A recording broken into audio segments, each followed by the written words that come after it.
birthday, my cemetery day.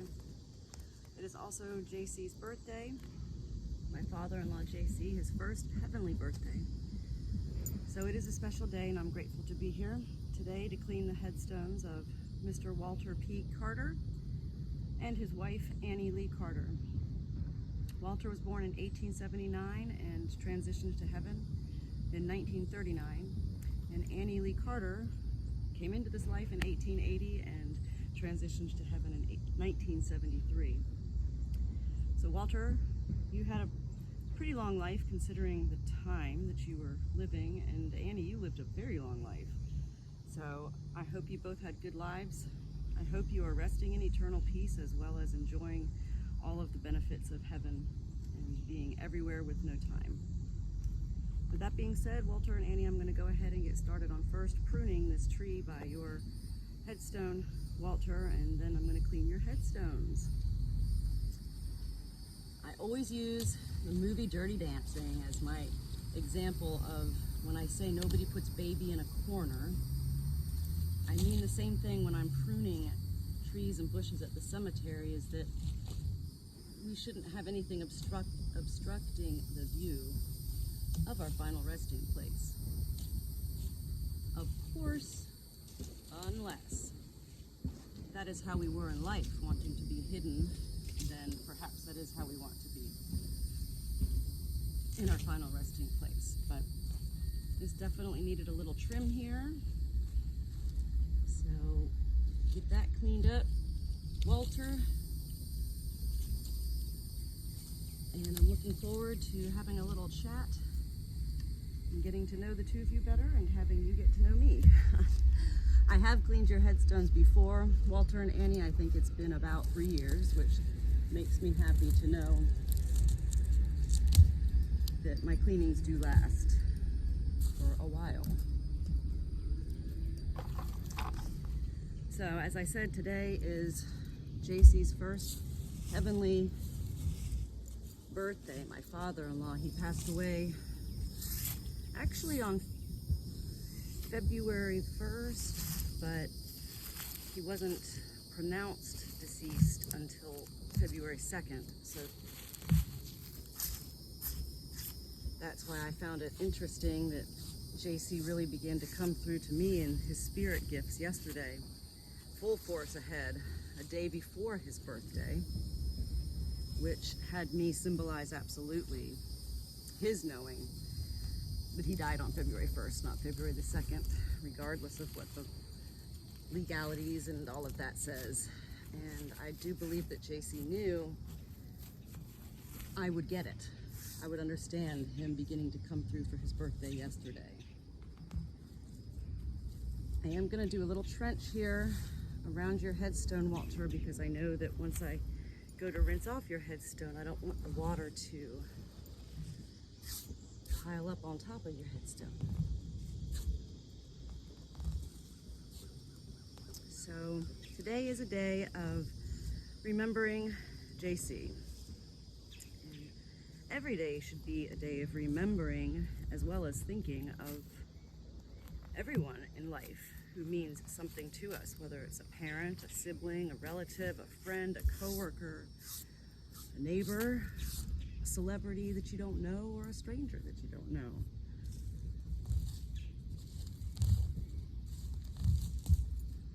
We do live in a world of selfishness and greed, and we do think about ourselves far too often.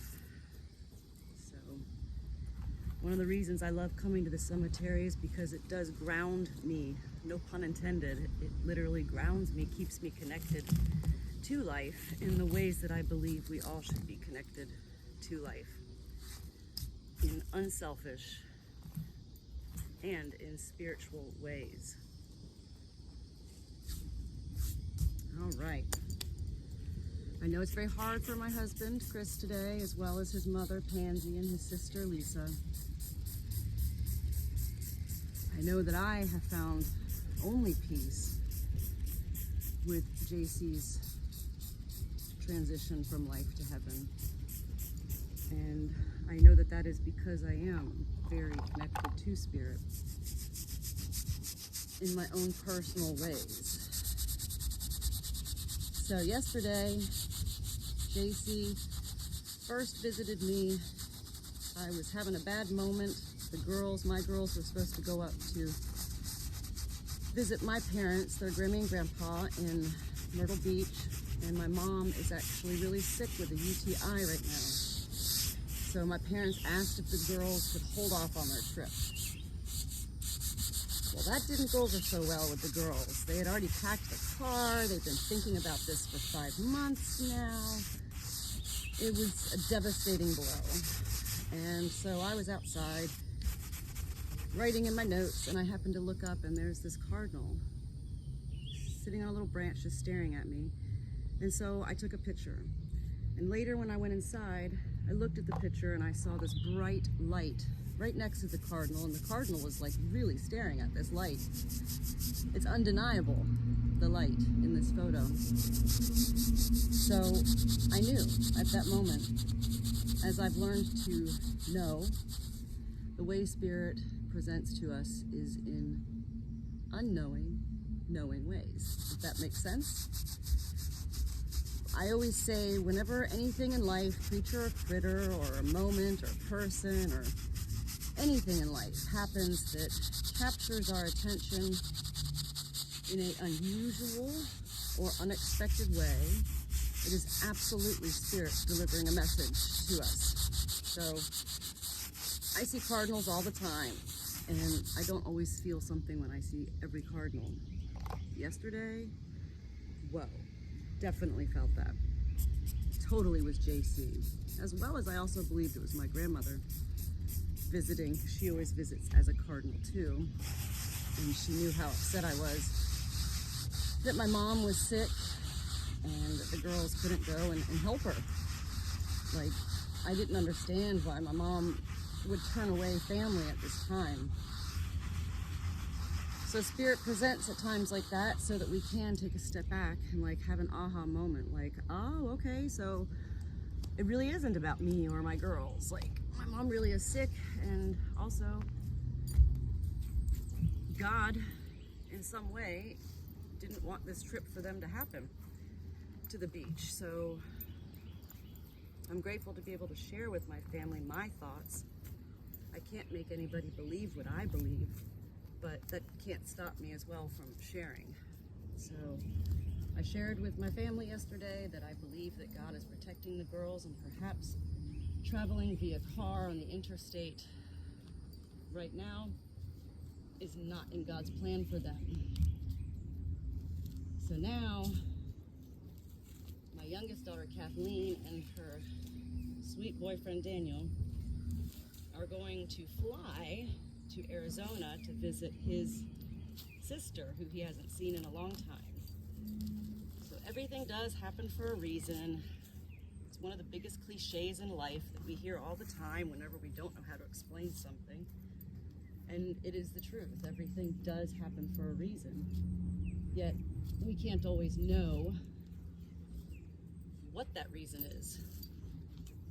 What we can do is, in our knowings, move beyond our initial life-learned selfish ways of making it about ourselves.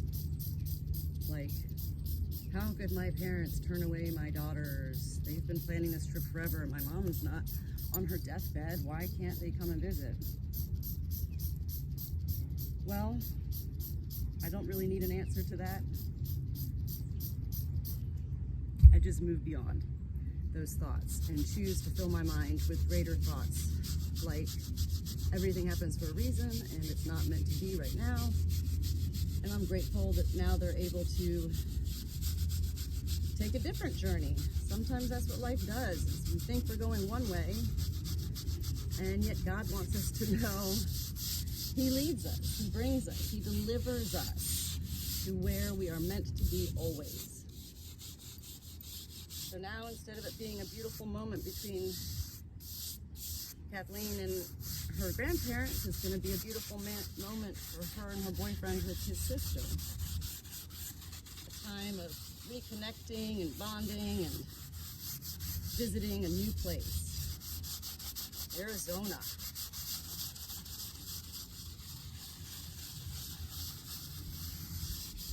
The other beautiful moment for me with JC was yesterday when I was at Goodwill, and I always find beautiful spirit things at Goodwill, and I was looking for a I didn't know, like a Bible box or a Bible bag or something to keep JC's Bible in, and there on a corner shelf, just about to fall off the shelf actually, was this wooden box, and it was etched into the wooden front cover Bible. And I thought, you've got to be kidding me. And I think it was like $4. I immediately picked that up. There was no question that that was going to be mine. And when I got home, I opened up the box and there was a Bible in it. And it's called the Traveling Trucker's Bible. How interesting and bizarre is that, right? Everything happens for a reason, and I know that JC, that was his way of letting me know that he is aware of my wants and needs of preserving life. And one of my ways of preserving his life was to preserve his Bible, which is now a gifted Bible to me. So that was literally two parallel universes yesterday, heaven and earth, meeting up for a moment of unknowing, knowing. See how it makes sense? It's actually all really quite simple, but it is we who are complex as humans. We do utilize our minds far too often, when we should be utilizing our soul in sync with our minds and bodies. All right, let's see what we got here. Walter and Annie.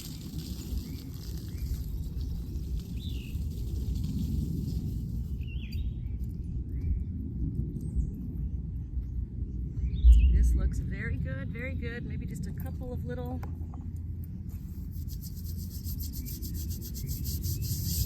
Anyway, it's a beautiful day here in Florida. Annie and Walter, I do hope you had good lives, and it makes me happy to visit souls that I never knew in life, because once I finish cleaning your headstones and I leave, I am now connected to you in ways I could never have been connected to you had I not cleaned your headstones 3 years ago and again today. Right? The other thing is, my family always says I talk out loud, which I do. That's why I video myself at the cemetery, because whether I'm videoing myself or not, I talk out loud all day long. To the dogs, to God, to myself, to spirit.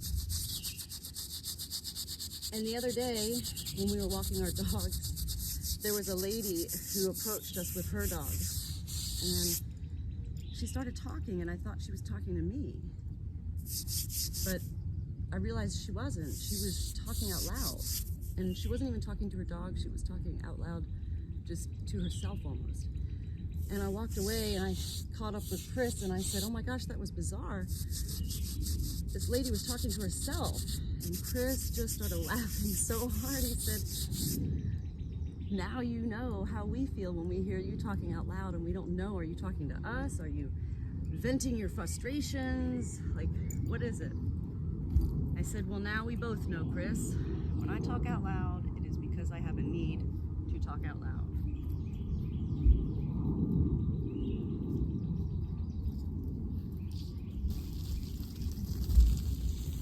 So we got a laugh out of that, and it's moments like that too that I say that's spirit too. Spirit is literally everywhere.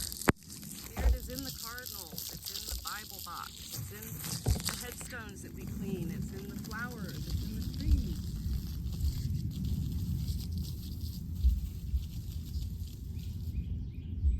It's in the commercial that you see.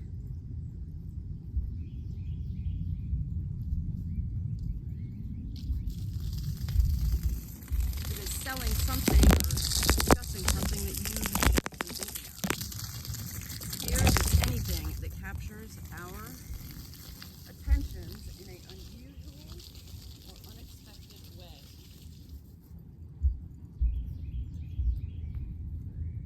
not just spirit animals.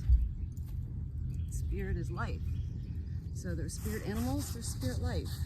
And JC just gave all of these examples from his own spirit with the Bible and the cardinal and the man in the moon the other night, right before the blood moon here in Florida. I was drawn outside to look at the moon, and when I looked at the moon, I was drawn to go back in and get my sketch pad. And I'm not an artist, I don't sketch anything other than stick figures. But I sketched a really awesome image of the moon that night, and I felt so greatly connected to JC that I titled this sketch, Man in the Moon. Happy heavenly birthday, JC, James Carson York. We should honor life always, in life as well as after life. And the more we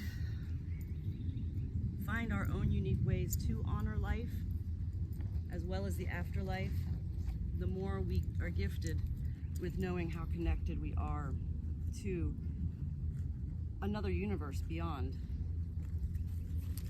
here.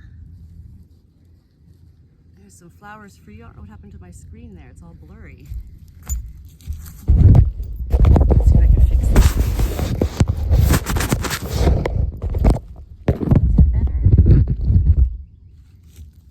All right, so I got your flowers for you both. Annie and Walter, thank you for this moment of listening to me talk your ears off.